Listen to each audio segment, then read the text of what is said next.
Imagine an oven with the smarts of an internet-connected recipe book built right in. June says their oven is actually 7 appliances in one, including an air fryer, dehydrator, slow cooker, broiler, toaster, and warming drawer. I recently caught up with Matt Van Horn, co-founder and CEO. What's the difference between this and a standard oven? A lot.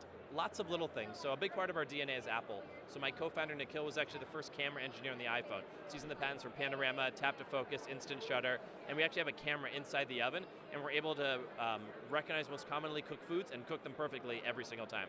So you can recognize the food that I put in the oven? Yes, I can do it right now. So I've got some asparagus right here. Mind if I throw in some asparagus and put it in the oven, and then I'll close the door. And so we recognize that it's either asparagus or broccolini.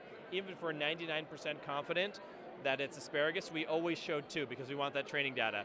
And then you tap asparagus, tap continue, and then you tap roast.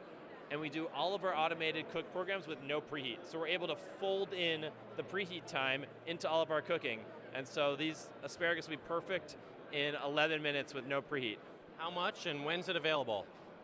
So available now, so we can order now and shipping in February. We started shipping in August, but sold out very quickly, so we missed the holidays. You can fix that now. So $5.99 and $7.99, we have 2 SKUs, and juneoven.com. Is there a monthly fee? There's not a monthly fee to use the oven, but we do have our automated cookbook, which has our guided walkthrough cook programs, which is $4.99 a month, or it's included and bundled with the more expensive oven.